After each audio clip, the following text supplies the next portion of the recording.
Most people start a business in pursuit of freedom. Freedom over time, freedom over income, freedom from trading hours directly for money. The expectation is leverage, a structure that produces value even when the owner is not present. In practice, the opposite often happens.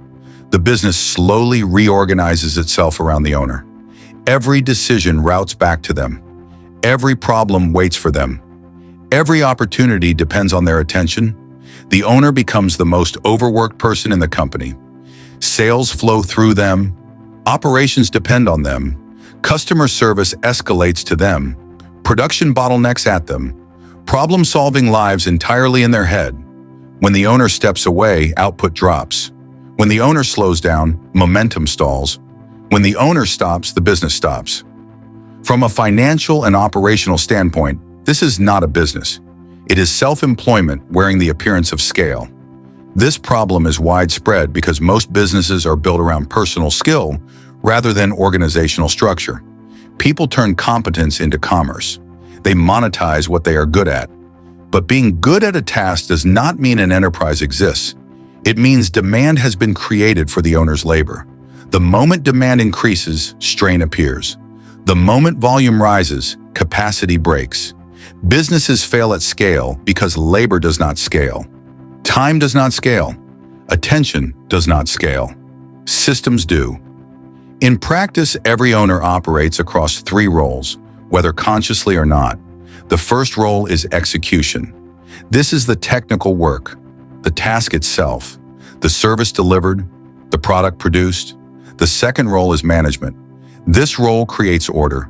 It coordinates people, schedules, workflows, and deadlines. It tracks cash, resolves internal friction, and maintains operational flow. The third role is ownership. This role looks forward rather than inward. It focuses on direction, risk, sustainability, scalability, and long-term value. Most small businesses remain trapped in execution. The owner is indispensable because the owner is the system. As long as the owner is the primary operator, the business cannot function independently. From a financial perspective, this creates a single point of failure. Revenue depends on one person. Knowledge resides in one mind. Decision-making bottlenecks at one desk. A business that cannot operate without its owner has no operational resilience. It cannot absorb shocks. It cannot pause.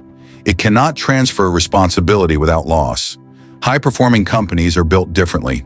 They are system-led, not founder-led. The owner is replaceable because the structure carries the load. Processes do not panic. Documentation does not forget. Systems do not burn out. This is why investors favor businesses that are not dependent on a single individual. Remove the founder and operations continue. Revenue remains predictable. Risk is contained. If removing the owner collapses operations, the business was never structured for durability. Growth exposes this weakness quickly. Increased demand overwhelms manual control. Hiring fails because procedures are undocumented.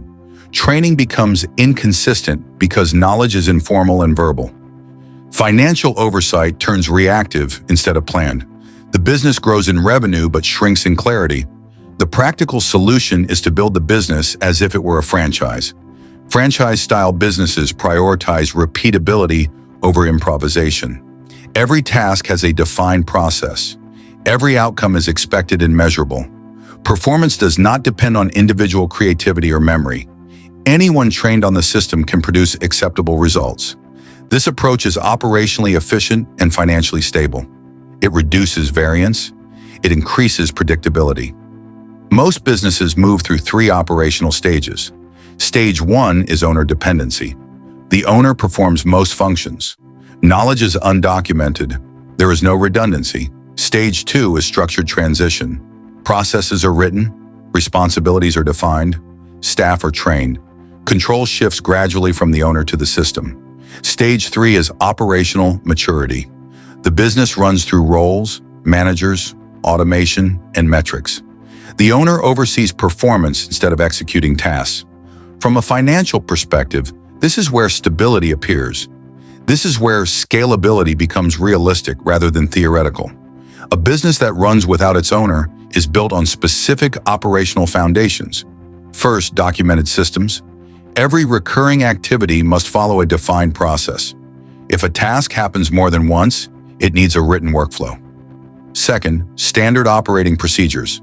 SOPs clarify how work is done. They reduce errors. They shorten training time. They convert individual skill into institutional knowledge. Third, controlled delegation. Tasks are transferred deliberately, not abandoned. The owner monitors outcomes rather than effort. Fourth, role-based hiring. People are hired into defined positions with clear responsibilities. Performance is measurable. Dependency on individuals is reduced. Fifth, automated financial operations. Payments, invoicing, payroll, tracking and reporting are systemized. Cash flow becomes visible. Risk becomes manageable. Sixth, brand consistency. A reliable brand lowers customer acquisition friction. It reduces dependence on personal relationships and personal credibility. Seventh, sellable structure. Even if the business is never sold, designing it to be transferable forces clarity. Clear operations, trained staff, predictable revenue, documented systems. These are not exit strategies, they are health indicators. When these elements are in place, ownership changes in nature. The owner stops managing tasks. The owner starts managing performance. The business becomes predictable. Time is no longer the limiting factor. Attention is no longer the constraint. In practice, a real business is not defined by effort. It is defined by structure. If the system works, the business works, with or without the owner's presence. The difference between a struggling business and a durable one is not intelligence. It is not ambition. It is not effort. It is structure. A business that depends on constant personal involvement is fragile. It cannot scale. It cannot pause. It cannot survive shocks. A business built on systems becomes predictable. Predictability creates stability. Stability creates freedom. When processes are documented, roles are clear, finances are automated, and performance is measured, the business stops relying on the owner's presence. At that point, the owner is no longer the engine. The system is. This is what separates self-employment from ownership. This is how businesses outlast their founders. This is how real value is created. If you want more practical breakdowns of how businesses actually work, how they scale, stabilize, and become independent, follow this page. And if you know someone building a business that still depends entirely on them, share this with them. For clear, practical breakdowns of how money, systems, and businesses actually work, follow Finance in Practice. No theory, no motivation, just structure, decisions, and real-world finance.